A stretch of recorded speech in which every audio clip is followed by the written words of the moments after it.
Señoras y señores, bienvenidos al Centro Asturiano de Madrid. Es una satisfacción enorme verles aquí, en este Salón Príncipe de Asturias, con la atenta mirada del entonces Príncipe de Asturias detrás de mí, que nos sigue a todos, y ahora rey, como es bien sabido, y además es una satisfacción que nos veamos tantos amigos después de mucho tiempo, aunque todos estamos muy vinculados a la casa, es verdad que muy ocupados, pero realmente es muy grato el que nos reencontremos en actos como este. Es bien sabido que tenemos una costumbre en esta casa muy arraigada también, que es la de nombrar a los manzanas de oro. Yo no tengo la memoria de nuestro querido don Cosme, que lo sabía perfectamente, y ruego, por favor, en el marco de esta gran familia que configura el Centro Asturiano de Madrid, nuestro rinconín del Principado en la capital de España, que aquellos manzanas de oro, que algunos muy modestamente pues están en otras posiciones menos visibles, lo hagan saber. Por un lado, a los que tengo más cerca, don Álvaro Cuervo, manzana de oro, bienvenido Álvaro. Está también, como no, don Rafael Lobeto, este viejo lobo de mar, gran amigo, como todos vosotros, por supuesto. Está Alfonso Macua, del Consejo Superior, igualmente. Está Andrés Menéndez, presidente adjunto de esta casa, tan versátil, tan activo en tanto. Don Abelino Acero, gracias Abelino por venir. Está también don Ovidio Sánchez, este caballero que se me ha olvidado ahora mismo el nombre, Pedro Rodríguez, efectivamente, muchas gracias. Está un poco más lejos Manolo Linares, gracias Manolo, excelso artista, por acompañarnos. Igualmente, pues, divisamos a Joaquín Pisán, muchas gracias. Y, bueno, por supuesto, compañeros de la Junta Directiva, está Menalba, José Menalba, recientemente nombrado Logallo. Y por favor, disculpen de nuevo porque los olvidos, en mi caso, pues son frecuentes. También gracias a Asunción del Consejo Superior y Pepe, su marido. Muchas gracias por venir a todos. Algunos con verdadero esfuerzo, algunos también desde Asturias, y estoy viendo allá al final, que no podemos dejar de citarle, a don Juan Tamargo, manzana de oro igualmente. Gracias Juan Tamargo, gran médico, extraordinario catedrático de la Universidad Complutense, nuestra querida alma mater. Ya sabéis que esta casa es la casa decana de todas las españolas repartidas por el mundo, de todas las casas regionales. Y hay muchas, no solo hablo de los centros asturianos, más de 100 en diversos continentes, principalmente en la América hermana, en la América hispana, también en Europa. Sumemos a esto centros y casas de todas las regiones, de todas las comunidades españolas. Es todo un honor dirigirles estas palabras y recibirles en mi condición de presidente en este solemne y al mismo tiempo entrañable acto de entrega de la manzana de oro, el máximo galardón que entrega el Centro Asturiano de Madrid, verdaderamente codiciado, un galardón muy preciado ya desde hace unas cuantas décadas. Ahí tenemos una nómina incompleta que sigue aquí en otro mural y, por supuesto, continúa avanzando. Es para nosotros una ocasión de júbilo. Me acompañan en la mesa, a mi derecha, don Ignacio García Arango, Cienfuegos Jovellanos, ingeniero, don Florentino Pérez, a mi izquierda, presidente del grupo ACS y del Real Madrid Club de Fútbol.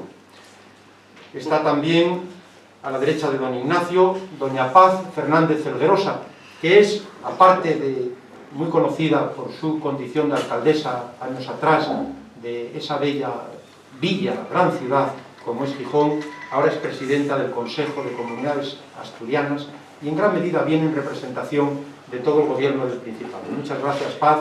Es manzana de oro también y una persona muy querida en esta casa por todo el apoyo que siempre nos ha venido brindando y, por supuesto, a toda la asturianía. A su derecha está don Francisco Rodríguez, que es presidente de honor, entre otros muchos cargos y méritos, presidente de Industrias Lácteas Asturianas, más conocida como René Picot, que es una marca de excelencia. uno de los grandes benefactores de esta casa, de esta su casa. Muchas gracias, Paco, por acompañarnos igualmente en este acto.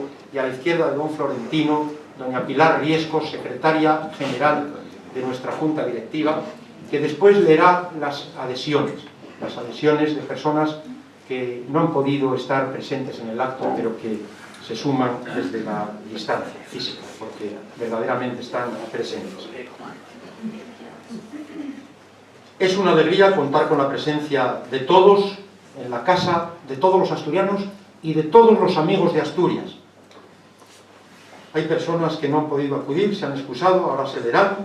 La nuestra es una tierrina de bellos tesoros, entre ellos sus frutos, como la manzana.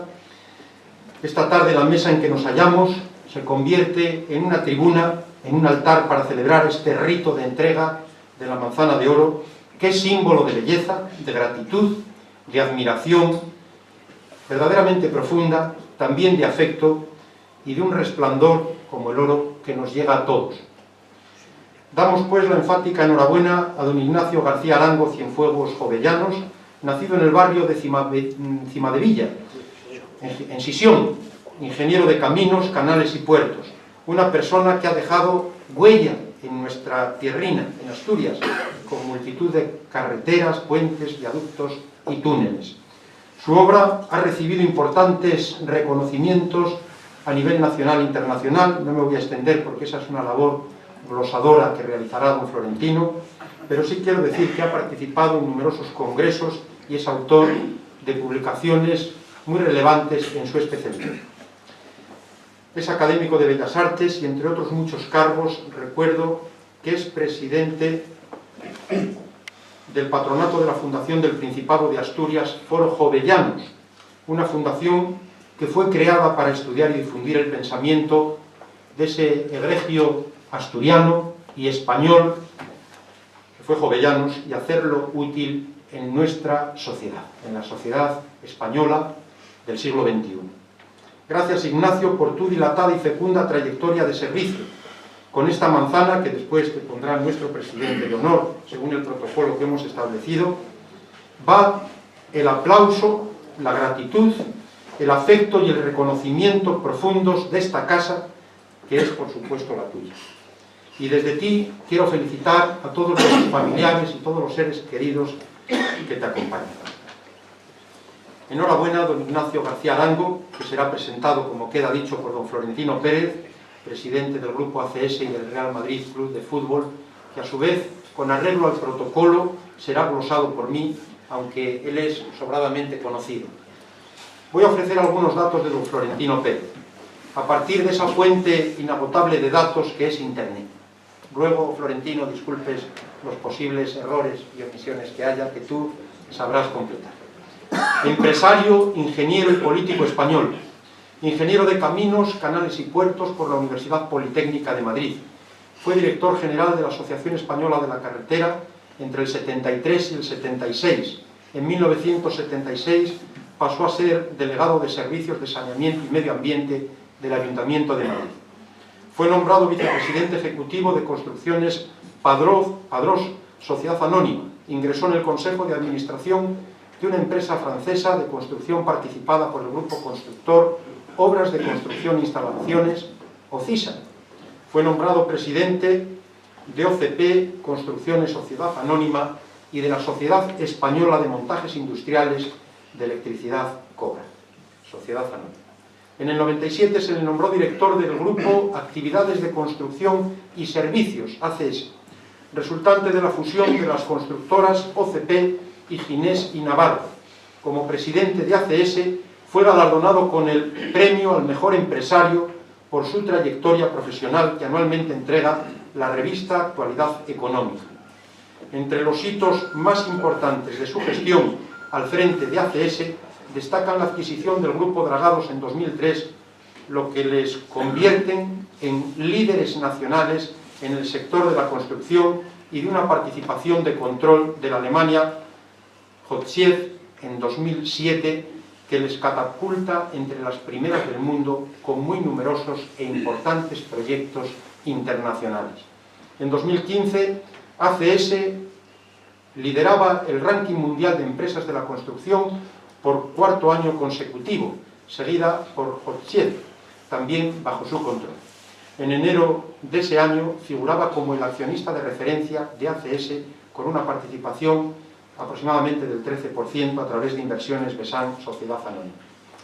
Como dirigente deportivo destacamos, como es obvio, su condición de presidente del Real Madrid, en una primera etapa desde 2000 a 2006 y en la segunda etapa desde el 2009 hasta la actualidad. El Real Madrid, es bueno recordarlo, ha sido elegido como el mejor club del siglo XX por la FIFA.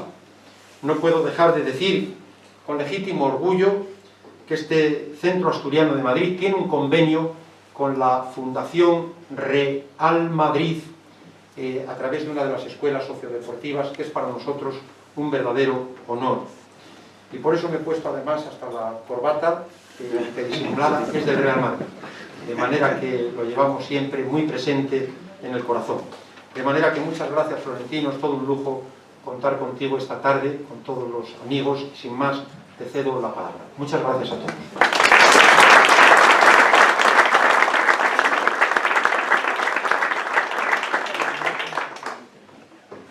Muchas gracias, Valentín Martínez, Otero, presidente. ¿Se oye? No.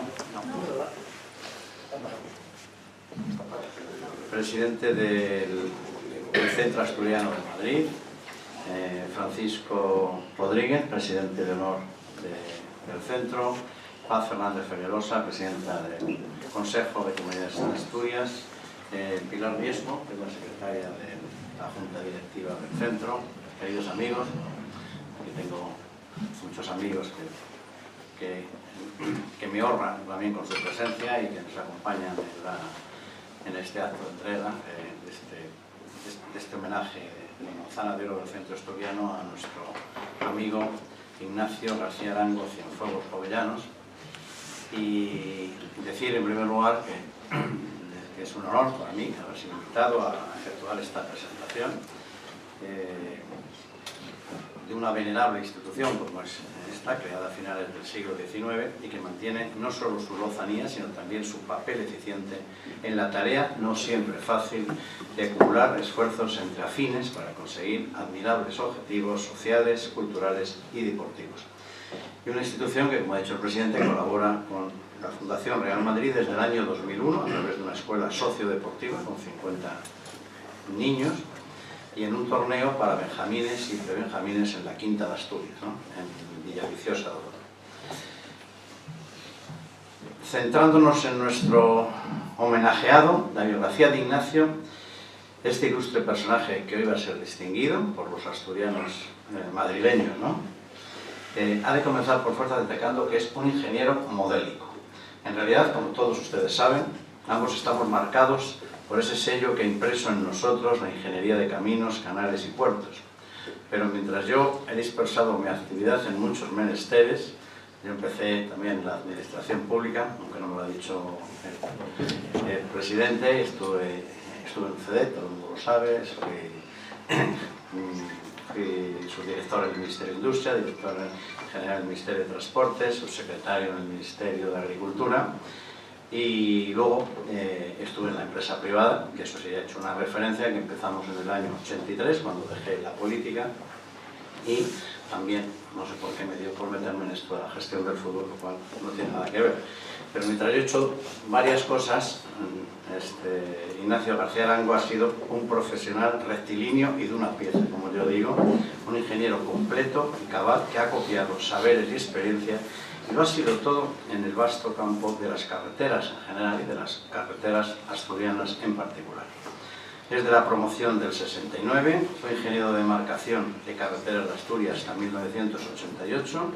Después, sucesivamente y por concurso, fue escalando cargos en la demarcación, jefe del Servicio de Planeamiento, Proyectos y Obras en 1981 y jefe del área de Planeamiento, Proyectos y Obras en 1991.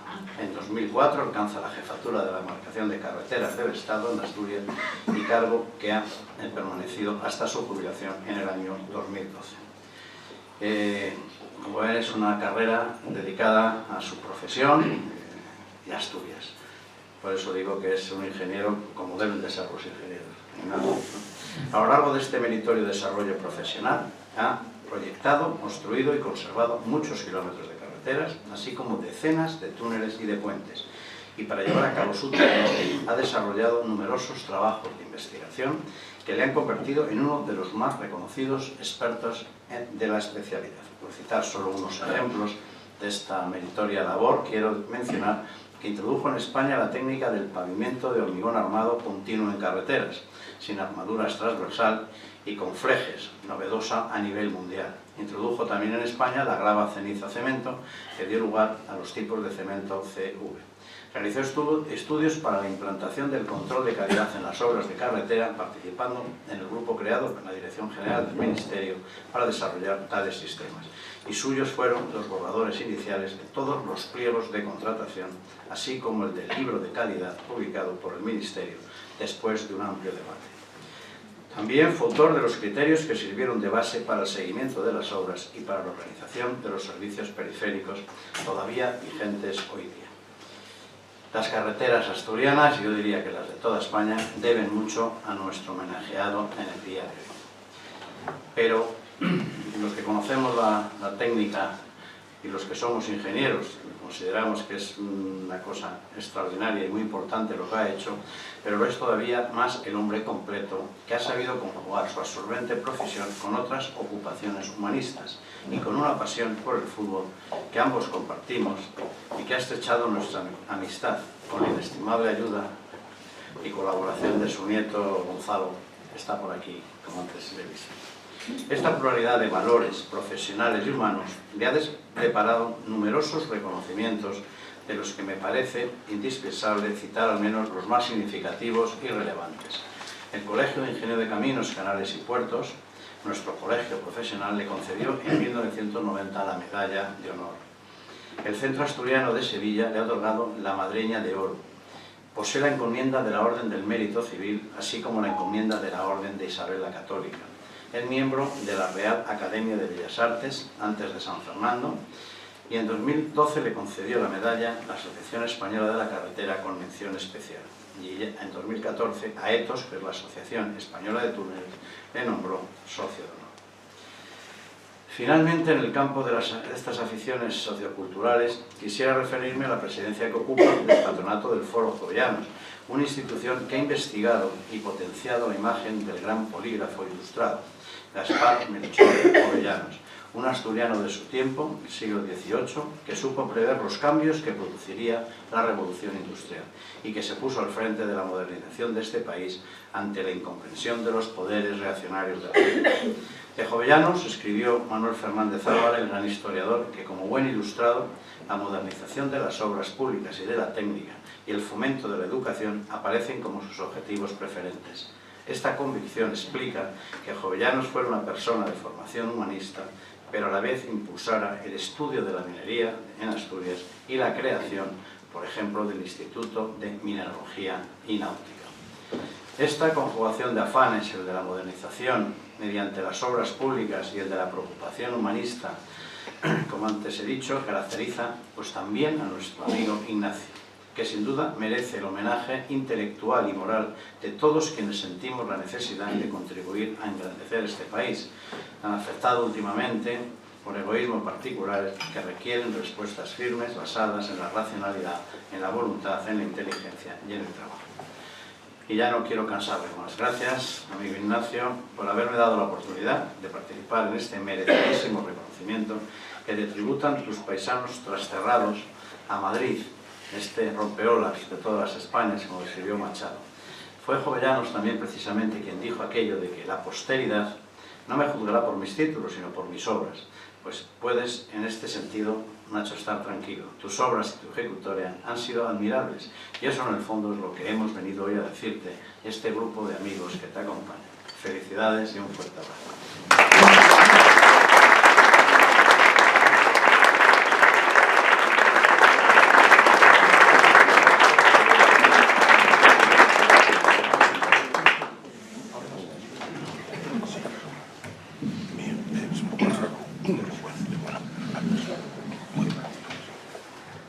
Damos paso ahora a la lectura de adhesiones.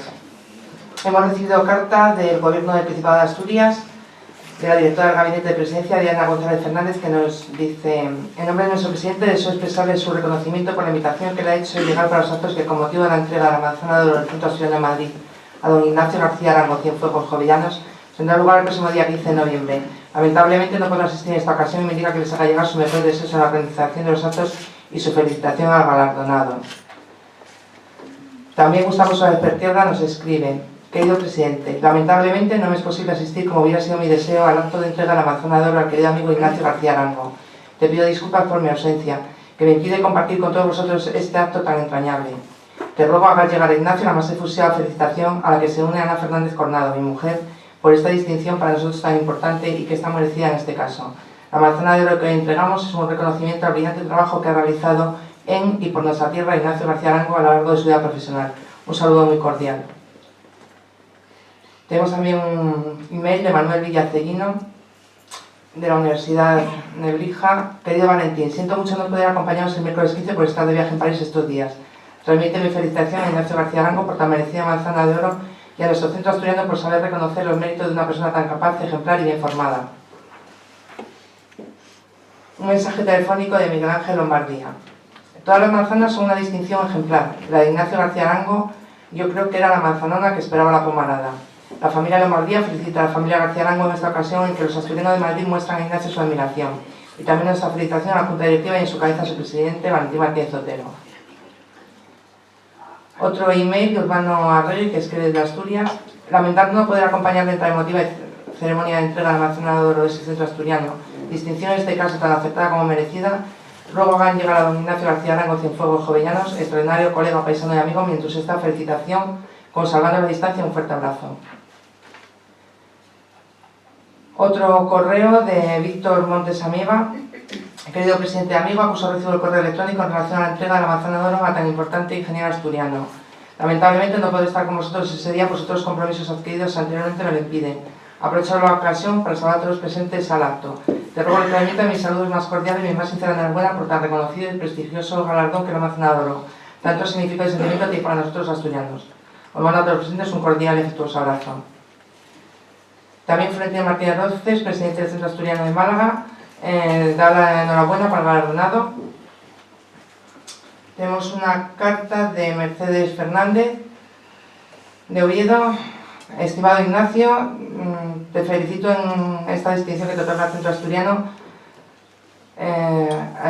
Es que es en manuscrito y no lo entiendo bien. Mereció reconocimiento a tu trayectoria como tanto profesional como asturiano. Enhorabuena, un abrazo.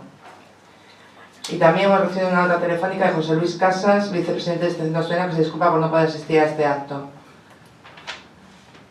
Y ahora me han pasado una nota de Jaime Peire, que se disculpa por la imposibilidad de acudir al acto por el retraso del vuelo. Eso es todo. Muchas gracias.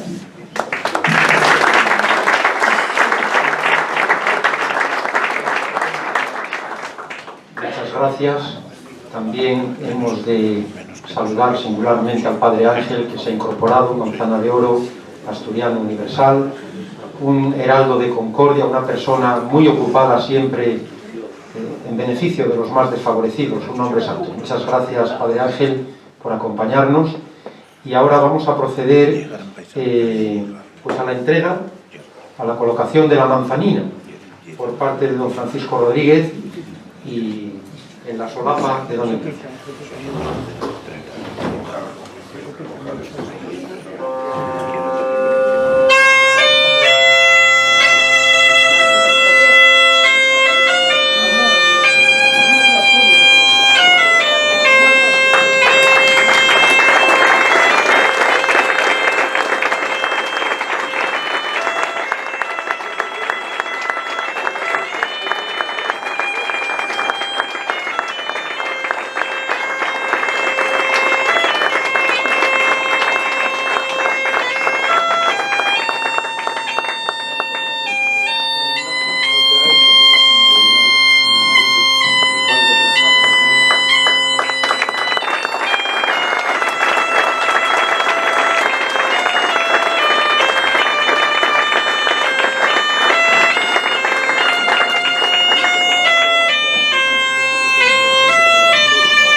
Muchas gracias, Alfonso. Vamos a organizar también con las palabras que nos entregarán, las extraordinarias palabras de don Florentino y las que nos pueda decir don Ignacio, una separata electrónica con mucha dignidad, que además nos agradecen enormemente allende los mares, porque nos siguen también en América, en Europa y por supuesto en España, ¿no? De manera que será una forma también de revivir, de recordar este acto a través de esta documentación que es Memoria Viva. Me entrega la secretaria general el título que dice así: el Centro Asturiano de Madrid otorga el título de socio de honor a don Ignacio García Arango Cienfuegos Jovellanos por haberle sido concedida la Manzana de Oro, máximo galardón de esta Casa Regional por los méritos que concurren en su persona. Firmado por doña Pilar Riesco, secretaria general, y un servidor. Aquí tiene Ignacio.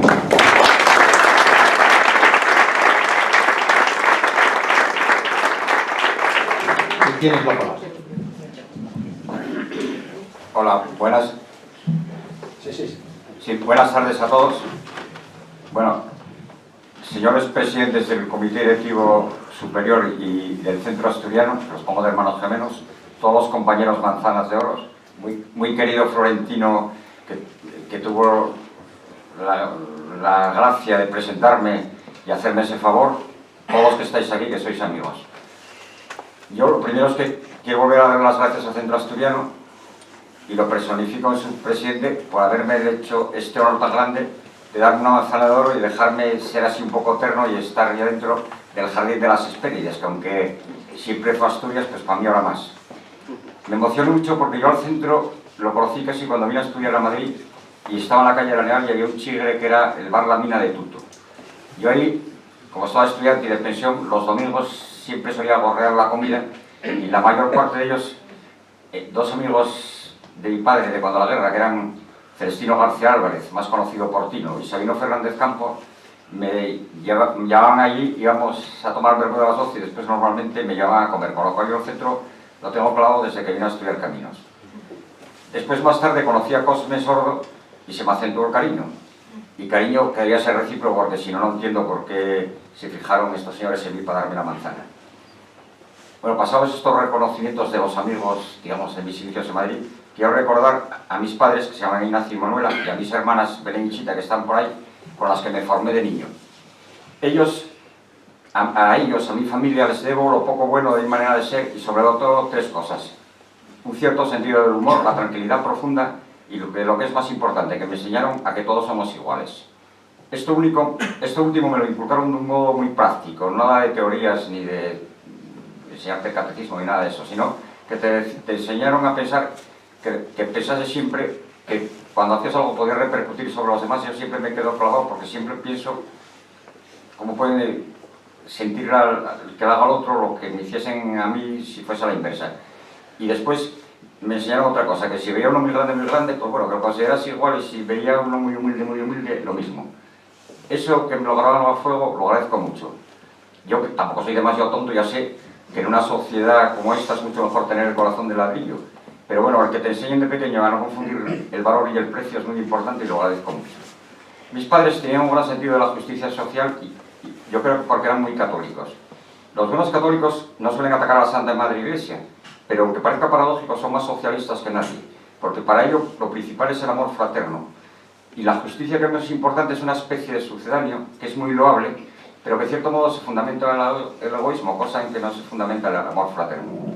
Y bueno, voy a cerrar este retrato cubista familiar así de varios enfoques por el recuerdo del teniente Arango, que era mi padre. Mi padre era falangista antes de la guerra.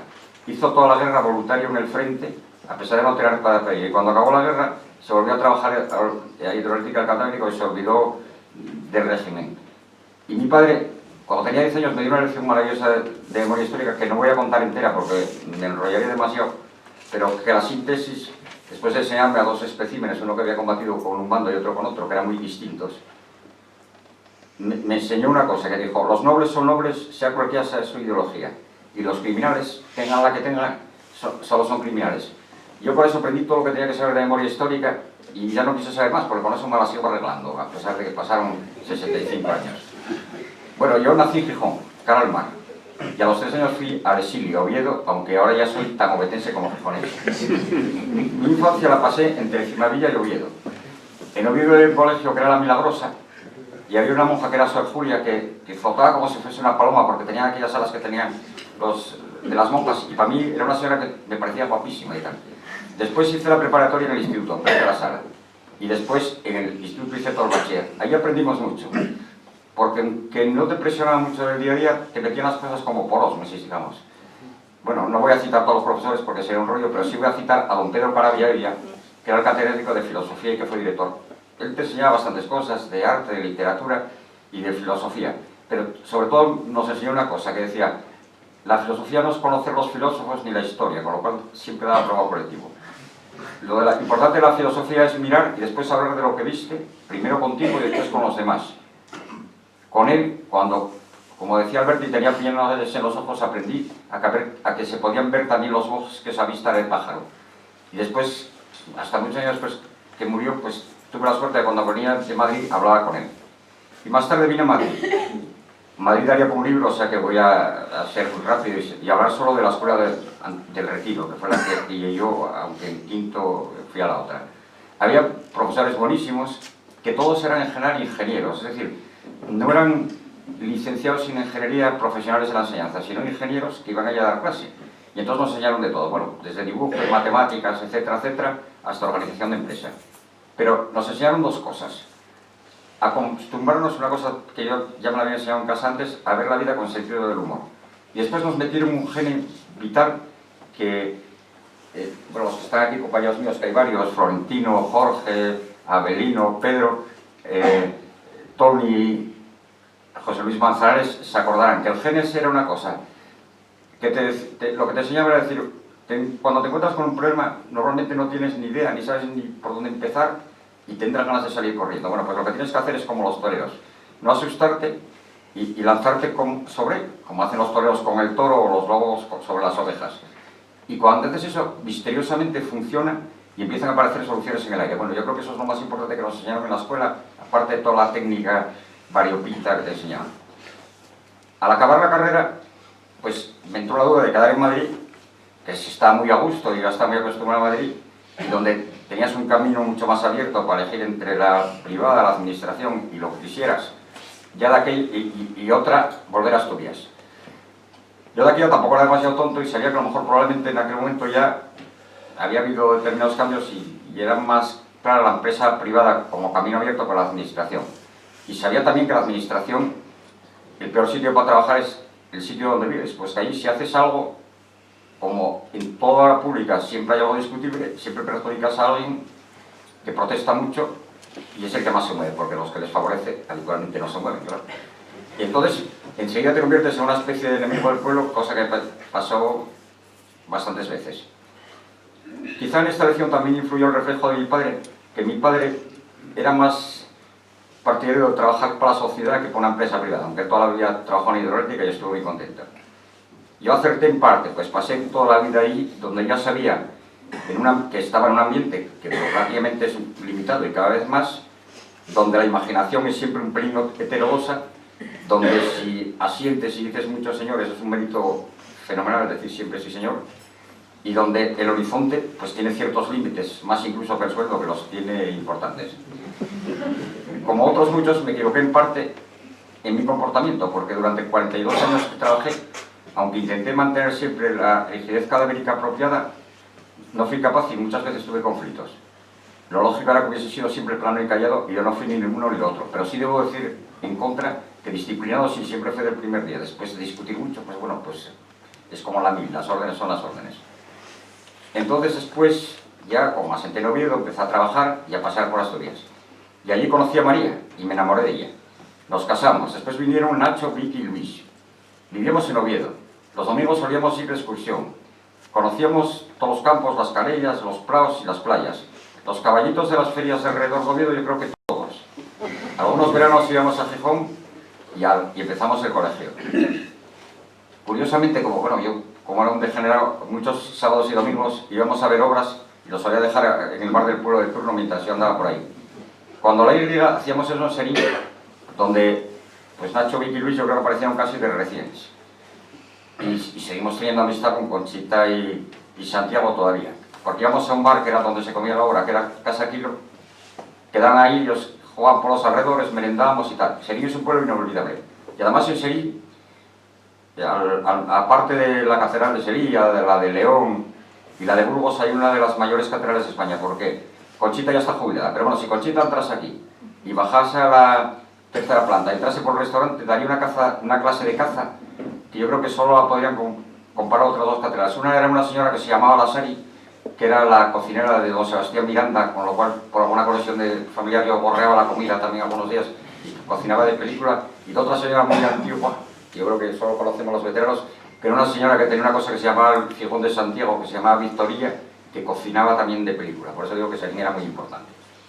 Más tarde me tocó el Puente de los Santos, y entonces empecé a ir primero un día y después al final acababa yendo 2 días a la Señana. Y por verano a veces 3. Como no podía coger vacaciones, dije, bueno, pues llevo a los críos a tarde. Y cogimos un apartamento en un barrio que se llamaba San Blas.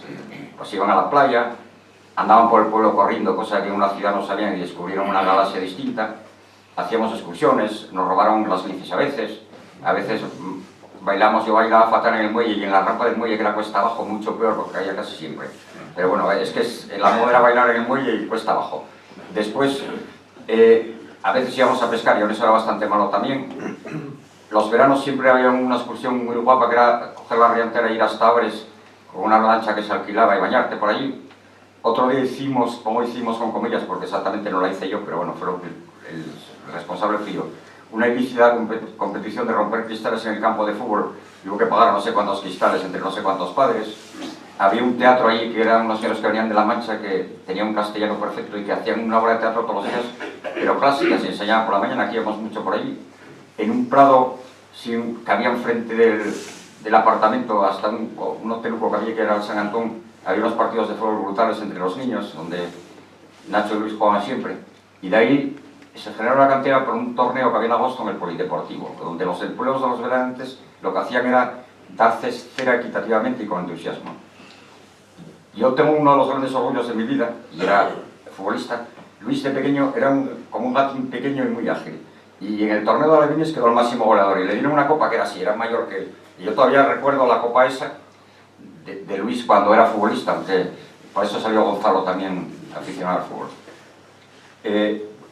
Mi hija Vicky tenía otra amiga, una amiga que era Mencía Bernardo Quirós, que era también muy traviesa como ella. Y entonces corrían, pegaban patadas, les pegaban patadas a otros niños, seguían frecuentemente, animaban a los hermanos, bueno, andábamos por allá. Y de vez en cuando había una lancha que era la de un tal Fraga, que le fastidié yo el negocio cuando hicimos el Puente de los Santos, que iba de Figueras a Ribadeo, y pasábamos en la lancha. Y entonces éramos bastante felices, aunque yo era, por las obras siempre andaba rodando de un lado para otro. Al cabo de muchos años nos planteamos hacernos tapiegos o verandeantes. Llegamos a la conclusión que mejor de tapiegos. Y entonces compramos una casa en el barrio de San Sebastián, que es el barrio de pescadores, y la arreglamos, y estamos casi siempre allí cuando tenemos tiempo libre. Ahora, lógicamente, más.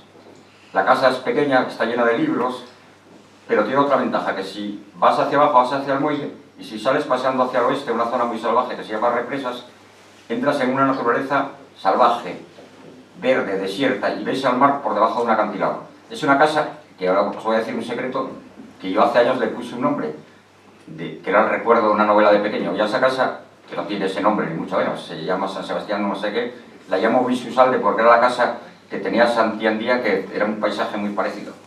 Bueno, después los niños crecieron, vinieron las carreras, se acabaron, llegaron Marco y Susi, después llegó Nachín, Gonzalo, Beltrán y Javier, que son mis nietos. Gonzalo es muy deportista, fue al que se refirió Florentino, y aspira a ser portero, juega en el Centro Asturiano de Oviedo, que es del Sporting como todos, pero bueno, juega en el Centro Asturiano y lleva camiseta azul, pero bueno, eso tampoco pasa nada. Y los otros tres son más parecidos a mí y son menos deportistas. Bueno, cuando yo llegué al occidente, pues llegué para hacer los tramos Luarca la Caridad Vegadeo y el Puente de los Santos. El Puente de los Santos era una obra más o menos complicada, que nos llevó tiempo, nos llevó a pasar al mar no sé cuántas veces, y eso nos acercó a Ribadeo, aunque ir a Ribadeo había que dar la vuelta a la ría, que eran aproximadamente 30 kilómetros. El abrirse el puente me integró en Ribadeo, y además me integró de una manera curiosísima, porque me bautizó como de Ribadeo don Leopoldo Calvo Sotelo. El día de la inauguración, no sé por qué extrañas razones de la política, no lo invitaron. Entonces a mí, no sé qué me dio, y por la mañana tenía, aunque estaba estrictamente prohibido, tenía unos trípticos esos que hacen muy bonitos y tal. Y fui a llevarle dos a casa, y entonces, bueno, se enteró que era la inauguración. Y entonces cuando empezó el puente, que no estaba invitado, llegó en bici, con una chaqueta de mano y se puso en el puente. Lógicamente, por pura ley de la gravedad, presidió la inauguración. Y entonces, después había un banquete al cual, al ingeniero director de la obra, obviamente nunca se invita a esas cosas tan importantes de prebostes, pero a un expresidente del gobierno, como era demasiado importante, tampoco. Y el tío ni corto ni perezoso, debió de ver, bueno, ¿cuál es el más enano de todos estos? Que era yo, me cogió del brazo y empezó a andar por el talante, por la calle del pueblo hasta el parador. Y entonces fue una cosa que a mí me recuerda, bienvenido Mr. Marsal, porque íbamos yo el hillo del brazo, las autoridades que estaba, no sé si era Coscuyuela y todo el equipo detrás, y detrás la banda de música, y para eso es una cosa que recuerdo de toda la vida, y desde entonces ya en Ribadeo me conoce todo el mundo, o sea, ya cuando voy a cualquier bar de Ribadeo, todo el mundo sabe que soy yo. Bueno, en resumen, que toda la familia seguimos felices al estar juntos. María es una buena amable, tenemos clima de confianza, los nietos me llaman con un nombre maravilloso, que es Tacho, como yo soy muy novelero, el que te llamen como un villano de esos de película suramericana o de novela de estas americanas como la Tacho Somoza, me encanta. O sea, que de Tacho me llamen Tazo. Bueno, yo no sé si fui un padre bueno o malo, lo que sí es que os ayudé lo que pude, menos en una cosa, en buscar trabajo, pues yo creo que un jefe de carreteras no se debe dedicar a esa actividad para sus hijos. Lo fueron encontrando, vi que navega más entre las olas de la precariedad actual, pero bueno, flota y los otros tienen un trabajo fijo. Bueno, ahora voy a hablar un poco serio, casi lo voy a leer porque digo unas hartas barbaridades y por si acaso. Mis 42 años en la administración fueron lo esperado. Se trabajó mucho y se ganó poco. Aunque el saldo quizás sea económicamente justo, pues lo que pagarías por el placer de hacer una obra compensa el coste y los disgustos de trabajar en una administración manguitera, burocratizada y lenta. Conocí a muchos y grandes ingenieros, antiguos y actuales. Solo voy a citar a dos antiguos. Don Enrique Lafuente, que me enseñó a ser ingeniero, y don Enrique Balaguer, no por nada especial, sino porque es que era un individuo que le pasaba como a Joselito, lo sabía todo. Por eso lo cito. Y de los actuales, que tengo muchos compañeros, solo voy a citar a los dos últimos que llegaron a la jefatura y que se convirtieron en grandes amigos, Fernando Díez y Francisco Prego. Hoy están los dos en su Galicia natal, pues uno de los frutos perversos del sistema actual es que los malos sueldos hacen que todos vayamos lo más cerca posible de nuestro pueblo y no a donde más conviene a la organización, como pasa, por ejemplo, con las empresas de este señor. Y eso, aunque parezca mentira, es un ahorro para la administración, pero es uno de los mayores costes intangibles que hay, porque nunca tienen a la gente que les convendría tener el adecuado porque no pueden, estos tercios, porque ¿qué más quisieran ellos? Debo decir también que si la administración se mantiene viva es gracias al esfuerzo de todos ellos, aunque como la realidad es tozuda, eso cada vez es más difícil. Pues se puede exigir esfuerzo e iniciativa a cambio de nada, pero nadie puede exigir a nadie el heroísmo de arriesgarse a un castigo por incumplir unas leyes que metalegalmente son absurdas porque son inoperantes. Eso solo lo pueden hacer los jueces del Tribunal Supremo porque tienen la ventaja de que como crean jurisprudencia, se acabó, pero un funcionario normal no lo puede hacer, lo que tiene que hacer es cumplir la ley y punto. Durante estos años vi cómo la administración se fue haciendo cada vez más ineficaz enmarcada en una legislación que está diseñada por gentes, y los voy a citar con nombres y apellidos, no sé si hay alguno aquí, yo por lo menos uno sí, que son los parlamentarios que no tienen ni idea ni de lo que hay que hacer, ni de lo que se hace, ni de cómo se hace, porque confunden la realidad con el papel que en términos generales lo abarca todo. Por eso, desde la contratación hasta la explotación, estamos ya en el puro desatino. Y voy a matizar, desatino el que no tiene nada que ver, los que trabajan en ella, digo de los más altos cargos, no voy a decir el ministro que es un político, pero desde el secretario hasta el último ingeniero, el problema no son ellos, es la organización general o la legislación totalmente, voy a decirlo en palabras amistosas, amateur que existe. En un marco que estuviese otra vez tecnificado, profesional y despolitizado, con la gente que hay en el ministerio, bueno, que hay más o menos la misma que conocí yo, ahora ya conozco mucho menos, yo creo que eso se arreglaba rápidamente. Y voy a hacer una cita de esas puramente literaria. Pessoa, al cual todos conocéis, el gran poeta portugués, cuando comentó de Oliveira Salazar, que fue un individuo que sumió a Portugal en la pobreza, pero eso sí, tenía la mejor ortodoxia contable del mundo mundial. Y le dijo un día, los países se gobiernan con contabilidad, no se no se gobiernan por la contabilidad. Si esto no cambia, pues algún día habrá que reinventarlo todo y volver a traer a Agustín de Betancourt para que vuelva a copiar el modelo francés, porque en Francia pues la administración es respetada, el pueblo la quiere y la gente le gusta trabajar en la administración porque es cómoda. Bueno, acabé esta crítica y ahora voy a permitirme el lujo de hacer una trampa y en vez de hablar del agradecimiento, hablar un poco del Foro Jovellanos. Decía Camarón de la Isla que contra la afición no se puede luchar. Por eso cuando me jubilé me sentí activo y como económicamente también me interesaba, dije, bueno, voy a dedicarme a asesorar un poco. Pero me di cuenta de que la estética está por delante de la ética y que, aunque los funcionarios no tengamos incompatibilidades, lo lógico era esperar un par de años.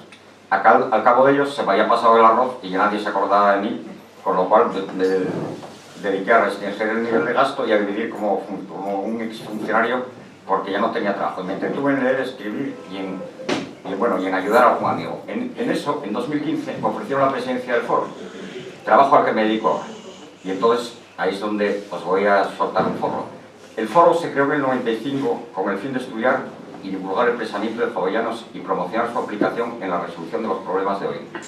Ello condujo a desarrollar una labor editorial extensa en colecciones periódicas, en libros aislados, en realizar numerosos actos como conciertos, homenajes, representaciones e incluso convocar un premio bianual de investigación. Bueno, el foro tiene otra cosa, que el pensamiento de Jovellanos es muy actual y yo cuando tuve presente dije, hombre, aparte ya de hablar de toda la historia, de depurar el pensamiento de Jovellanos, de hacer publicaciones sobre lo que hizo, sobre si cuando fue a La Rioja ya había los artículos en un sitio que decía los chigres que iban a La Rioja y cosas de esas, ¿por qué no lo difundimos también en el sentido de que gente de hoy hable de problemas de hoy con ese pensamiento que al fin y al cabo era, digamos, un liberalismo sentado en la tradición española? Y yo digo que es útil el pensamiento de Jovellanos, aquí voy a leer otra vez para no meter la pata, que Jovellanos decía que una sociedad humana estable se fundamenta en el equilibrio social, la instrucción, la moral y la justicia para edificar después sobre esas bases toda la acción política. Y en otro plano, recuerdo que Jovellanos veía a España de una manera muy apropiada hoy, porque la consideraba única y a la vez diversa, pero decía que era fruto de una unión medieval de reinos. Entonces pensaba que en una unión pues hay diferencias, pero que todo se puede arreglar a la base de la lealtad mutua y la unidad asentadas en esa diversidad y en la fraternidad entre todos sus antiguos reinos. Recuerdo también que Jovellanos, que toda su vida ocupó cargos influyentes o decisorios, siempre sostuvo que no se puede pensar sin ideología, pero que sí se puede pensar más allá de la ideología. Consideraba además que en último extremo, sea cual sea su poder y condición, nadie puede estar por encima de la ley. Eso es muy actual. Sin repito a decir que aunque su mundo era muy distinto al nuestro, son útiles también su visión general, la metodología de sus observaciones y el enfoque del análisis económico que utiliza para llegar a sus sorpresas. Pues el ver, reflexionar y utilizar la lógica vale tanto para una cultura primitiva como para la cultura actual. Incluso fue un innovador en un aspecto muy parecido a la profesión en que trabajé yo, pues cuando ves documentos de él acerca de las inversiones de la carretera de Castilla, de la carretera carbonera, de las minas y tal, consideraba que solo se podía tomar decisiones tras tener un conocimiento completo de sus costes, de sus ventajas y de su financiación. Jovellanos, en cuanto a Asturias, voy a sintetizar su pensamiento en dos frases, porque si no me enrollaría mucho. Jovellanos decía, los asturianos que aquí son todos división, son fuera unión, como si cada uno fuera Asturias entera. Y en un mundo nuevo debemos encontrar, si es necesario, medios de vida nueva, adicionales o distintos a los existentes. Eso es puramente actual. Bueno, y el foro se metió en un chavao hace un año, que consideró que Asturias era vital que se relacionase con el mundo y que tenía un interés estratégico en que las comunicaciones nos llevasen a unirnos con Europa, tanto por tierra como a través de crear circuitos por el Cantábrico para estar todos unidos. Eso era una meta a largo plazo que implica detrás el decir, bueno, es importante que en España se sepa qué hay que hacer con los ferrocarriles de mercancías, que quizá no se sepa muy bien todavía, y otra, considerar al mar Cantábrico como un sitio que tiene que estar barcos yendo de un lado para otro y no algunas autopistas del mar aisladas, aunque es muy positivo las que hay. Bueno, el foro se dio cuenta de que eso, que somos muy probes, no daba para hacer nosotros eso, que requiere una potencia para hacerlo con importancia y con riqueza como la que tienen los del corredor mediterráneo. Les explicamos el esquema del Mediterráneo y eso lo recogieron las asociaciones de comerciantes y empresarios, las cámaras y los empresarios. Lo recogieron, pero se deben de sentir tan pobres como nosotros porque yo creo que lo están haciendo tan humildemente como nosotros. Como el avance es muy lento y la vida corre muy rápido, quiero aprovechar esta ocasión, y algunos no oís, para decir que toda la sociedad asturiana debería de apoyar la iniciativa, y cuando digo toda la asturiana, digo la asturiana, la gallega, la de Castilla y León y la de Cantabria, para luchar por ese futuro. Y por eso nuestros líderes económicos deberían de ir por delante y dedicar ahí un poco de su poder y de su dinero. Libertad no les va a quitar ninguna. Si no lo hacemos así a lo grande, terminaremos en la derrota y en la melancolía. Y si lo hacemos así a lo grande, tendremos éxito, como lo están teniendo los mediterráneos, que bueno, se les ve en todas partes y están sacando las cosas. Aparte de esto, esto sería una especie de lavado de cerebro para cambiar el peor problema que yo, si fuese jovellanos, diría que tiene Asturias, que es el clima anímico vigente de pesimismo total, e implantar otra vez el valor y la osadía y la alegría en nuestra zona. Bueno, nosotros, si alguien se lanza ese chisme, seguiríamos ayudando como hasta ahora. Y además, quiero decir otra cosa, y voy a acabar ya casi con Jovellanos, a despedirme del todo.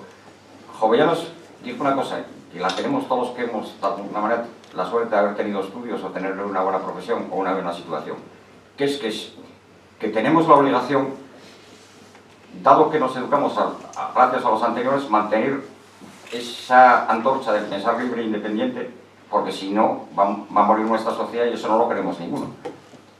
Si eso, entre todos los de buena voluntad, conseguimos que los españoles fuésemos capaces de pensar con independencia, ser libres, tolerar a los demás y respetar las ideas ajenas, se habría satisfecho la ilusión de Jovellanos y la nuestra.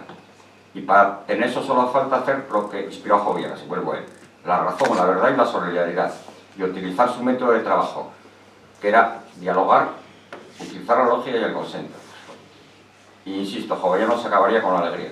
Y por eso, aunque soy muy tímido, como tengo cierta formación jesuítica, pedir para los demás no me da vergüenza. Y por eso le pido ayuda ya al tío Gaspar y le digo que a ver si alguien de los de aquí, de los que llegan los amigos, consigue algún patrón institucional para el foro Jovellanos del Principado de Asturias. Bueno, acabo el speech jovellanista y vuelvo al agradecimiento personal para dedicarlo, uno particular, a María, la persona que tiene el ramo de flores y que está aquí delante, que es a la que más quiero.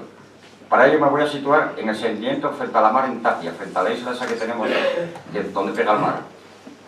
Miro al sol naciente que sale sobre la mar por el este y que lo vemos todos los días de nuestra casa, y le digo: el mar azul se hace naranja al convertirse en cielo. Los dos juntos, mirándonos a los ojos, vemos el sol nacer. Nuestros cuerpos, vueltos gaviotas de amor, se alzan en vuelo. María, sol de mi vida, te quiero, tú eres mi amanecer. Bueno, muchas gracias a todos y buenas noches.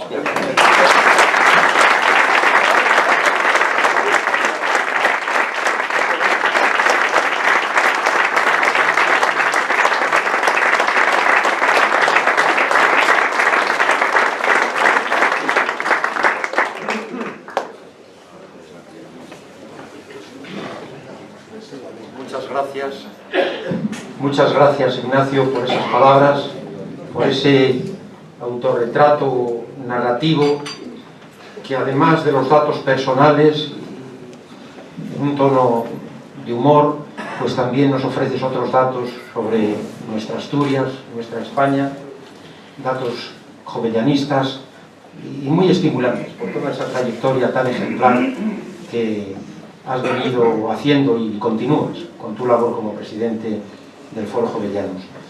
Yo quería saludar también que se han incorporado a don Víctor Mayada. Muchas gracias, Víctor, igualmente ingeniero. Y has hablado también, Ignacio, de tu afición por el Sporting, por supuesto por el Madrid, pero tenemos además del presidente del Real Madrid al presidente del Sporting. Muchas gracias, Javier Fernández, ¿verdad? Enhorabuena por acompañarnos, gracias, de verdad. Y yo creo que en principio es todo, no sin antes celebrar este acto y a todas las personas que han intervenido. Don Florentino, ya sabes dónde está tu casa, cuando quieras, pues a tu disposición, nos visitas en la Quinta, donde te apetezca. Muchas gracias. Pilar Riesco, secretaria general, Ignacio, por supuesto, y a su esposa y a todos sus familiares, Paz Fernández Celgueroso, que viene es profeso desde Asturias para este acto, y a don Francisco Rodríguez. Y ahora, como es costumbre, y con toda satisfacción, antes de pasar a tomar un aperitivo, vamos por favor a cantar juntos, con una única voz emocionada, nuestro himno hermoso, Asturias, patria querida.